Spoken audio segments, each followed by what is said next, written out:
Quels sont les réels pouvoirs du président de la République? On arrive donc à Nicolas Châteauneuf qui nous propose une visite virtuelle de l'Élysée. Tout de suite.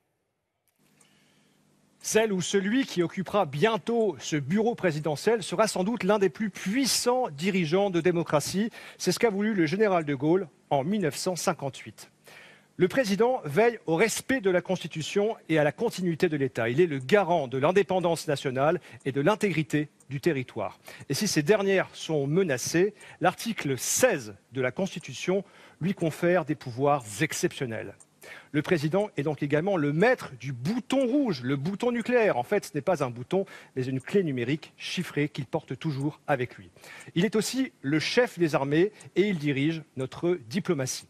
Chef politique également, le président de la République nomme le Premier ministre et les ministres. Il met fin évidemment à leurs fonctions. Il préside le Conseil des ministres. Il signe les ordonnances et les décrets. Pouvoir très important également, il peut dissoudre l'Assemblée nationale. Le président est également le garant de l'indépendance de la justice et il peut même gracier des condamnés. Alors, le monarque républicain est-il vraiment au-dessus de tout? Intouchable, comme sous une bulle, celle de son immunité. La France vit-elle, comme l'écrivait François Mitterrand, un coup d'État permanent? Sur le plan pénal, le président n'est responsable de ses actes qu'en cas de haute trahison. Et alors, il est jugé par la Haute Cour de justice. Il ne peut pas être poursuivi pour des faits commis avant son mandat.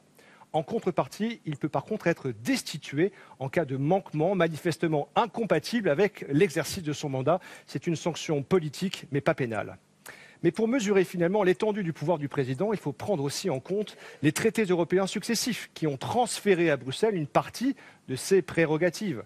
Monnaie unique, règles budgétaires, directives européennes, le monarque républicain doit désormais partager le pouvoir. En a-t-il toujours trop? C'était un des thèmes de cette campagne présidentielle. Celui qui occupera ce bureau devra choisir.